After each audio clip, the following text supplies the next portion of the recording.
नमस्कार दोस्तों, Sharma math classes में आपका हार्दिक स्वागत है, अभिनंदन है। कैसे हो सभी? मस्त हो, मज़े में हो? पढ़ाई से चल रही हो आप सभी की? आज मैं आपके लिए लेके आया हूँ कक्षा 10th की मैथ एक्सरसाइज नंबर 7 निर्देशांक ज्यामिति में 7.1 करा चुका हूँ। 7.2 के क्वेश्चन आज स्टार्ट कर रहे हैं और ये बेहतरीन सेशन होगा आपके लिए, शानदार सेशन होगा, तो इसे मिस मत कीजिए और पढ़ाई को जारी रखने के लिए निरंतर जुड़े रहिए। तो देखो, पहला क्वेश्चन क्या है, उस बिंदु के निर्देशांक ज्ञात कीजिए जो बिंदु -1 7 और 4 - 3 को मिलाने वाले रेखाखंड को 2:3 में विभाजित करता है। जैसे हमने एक रेखाखंड लिया ए बी के निर्देशांक ए बिंदु के ले लिए -1 7 और बी के ले लिए 4 - 3। इस पे कोई बिंदु पी स्थित है। ये बिंदु पी है ना, इस ए बी रेखाखंड को 2:3 में विभाजित करता है। पी के निर्देशांक हमने मान ली एक्स वाई, पी बिंदु के निर्देशांक हमें निकालने हैं। तो इसके लिए मैंने एक विभाजन सूत्र बताया था आपको। विभाजन सूत्र क्या बताया था कि पी एक्स वाई बराबर m1x2 प्लस m2x1 बटा m1 plus m2, m1y2 plus m2y1 बटा m1 प्लस m2।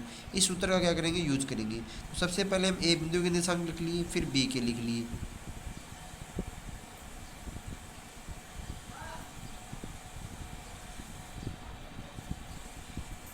फिर क्या हुआ, ए बिंदु के निर्देशांक -1 7 है, बी के 4 - 3 है, x1 बराबर -1, x2 बराबर 4। जैसे ये ए पॉइंट बिंदु ए बिंदु के निर्देशांक है ना, ये x1 y1 है और बी के हैं वो x2 y2 है। तो x1 हो गया -1, x2 हो गया 4, y1 हो गया 7, y2 हो गया -3। पी बिंदु है ना, ए बी को 2:3 में विभाजित करता है, विभाजन सूत्र हो गया है।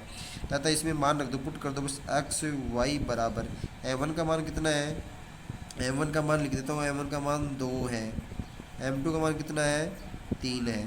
तो m1 का मान 2 गुणा x2 का मान कितना है x2 मतलब 4 प्लस m2 कितना है 3 गुणा x1 कितना है -1 बटा 2 प्लस 3।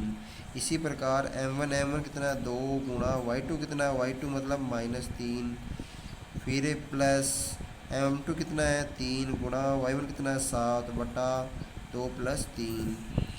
पी एक्स वाई बराबर ये कितना हो गया 8, ये प्लस और माइनस क्या होगा -3 बटा 5 कोमा ये -6 हो गया, -3 को 2 से कराएंगे -6 आ गया, प्लस 21 हो गया बटा 5। पी एक्स वाई बराबर है 8 में से 5 गए कितने, 8 में से 3 गए कितने बचे 5, 5 में 5 का भाग दिया 1, 21 में से 6 चले गए, 15 में से 15, 15 में 3 का भाग दिया 5 का भाग दिया 3। यहाँ से बचेंगे 5, 5 में भाग दिया एक बार चला गया, यहाँ से बचेंगे 15, 15 में 5 का भाग दिया 3 आ गया। पी बिंदु के निर्देशांक हमारे पास क्या है 1, -3।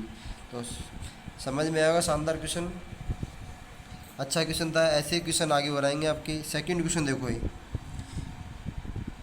सेकंड क्वेश्चन क्या बोला है कि बिंदु 4 -1 और 2 -3 को मिलाने को जोड़ने वाले रेखाखंड को समत्रिभाजित करने वाले बिंदु के निर्देशांक ज्ञात कीजिए। तो ये कोई रेखाखंड है, देखो हमने ए बी एक रेखाखंड ले लिया, ये पॉइंट ए है, ये पॉइंट क्या है इसके ऊपर बी है, बी पॉइंट है। एक पॉइंट के निर्देशांक क्या है 4, -1, बी के क्या है बी के हम -2 और -3। इसको एक 3 भागों में बांटना है, एक बिंदु यहाँ पे ले लेंगे P, एक बिंदु यहाँ ले लेंगे Q। P के हमने निर्देशांक मान लिए x, y और Q के क्या मानेंगे x, y। तो पहले देखो हमने पहला क्वेश्चन किया उसकी तरह ये पहला, तो P बिंदु के निर्देशांक निकालने हैं। P बिंदु के निर्देशांक निकालेंगे तो वही क्या लगेगा, सबसे पहले x1 लिखो, इसका x1 क्या है 4, y1 कितना है -1, x2 कितना है -2, y2 कितना है -3। फिर क्या है देखो, फिर है कि चूँकि P और Q ए बी को समत्रिभाजित करते हैं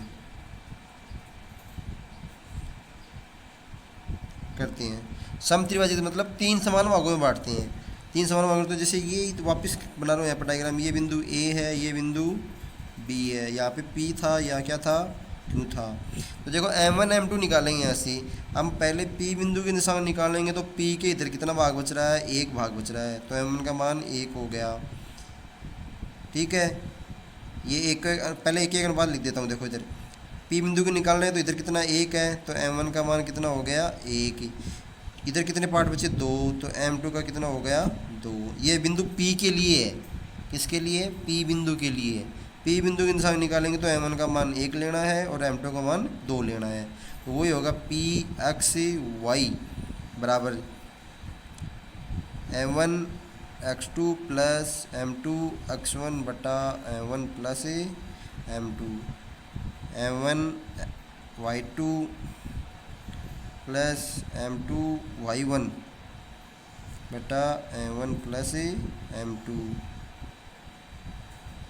मान रखो p x y बराबर m1 का मान कितना है एक और x2 का मान कितना है, x2 का मान है इसमें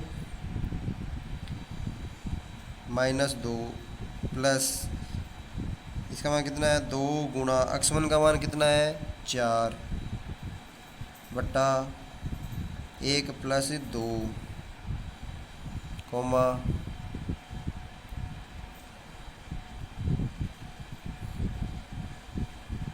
फिर क्या है m1 का मान कितना है एक गुना y2 कितना है y2 है हमारे पास -3 प्लस m2 कितना है दो गुना y1 कितना है y1 है हमारे पास -1 बटा 1 प्लस 2।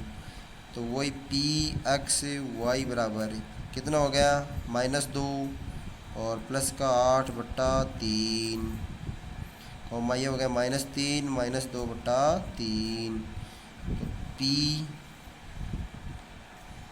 x y बराबर ये 6 बचेगा, 6 में 3 का भाग देंगे 2 आ जाएगा, यहाँ कितना बचेगा -5 बटा 3। तो p बिंदु के निशान आ चुके हैं इसी। अब कैसे निकालने हैं आपको, q के निकालने हैं। q के निकालोगे तो क्या है वही q x y बराबर m1 x2 plus m2 x1 बटा m1 प्लस m2, वही m1 y2 plus m2 y1 बटा m1 प्लस m2। तो q x y। अब देखो q बिंदु की निशान निकालेंगे तो वही रेखाखंड बनाया वापिस, ये बिंदु a हो गया, ये बिंदु b हो गया। यहाँ पे था p, यहाँ था क्या q के निकालेंगे। q के इधर कितने पार्ट हैं एक और दो और एक, तो m1 का मान तो कितना होगा एक और m2 का कितना लेंगे दो लेंगे। तो वही है m1 का मान एक रख देना। x2 का मान कितना है, x2 का मान यहाँ से है -2 प्लस m1 का मान कितना, m1 का मान निकल लेंगे 2 और m2 का मान कितना लेंगे 1 लेंगे। तो 2 गुणा -2 और m2 का मान कितना है 1 गुणा x2 लिख दिया। x1 कितना हमारे पास, x1 है 4 बटा 2 प्लस 1। इसी प्रकार m1 कितना है 2 गुणा y2 कितना है y2 -3 प्लस 1 गुणा y1 कितना है -1 बटा 2 प्लस 1। तो क्या होगा -4 और +4 बटा 3 और ये होगा -6 बटा 3। तो बिंदु क्या आएगा 0, -7 बटा 3। ये किसके आएंगे, क्यू के, किसके आएंगे क्यू बिंदु के निशान आएंगे।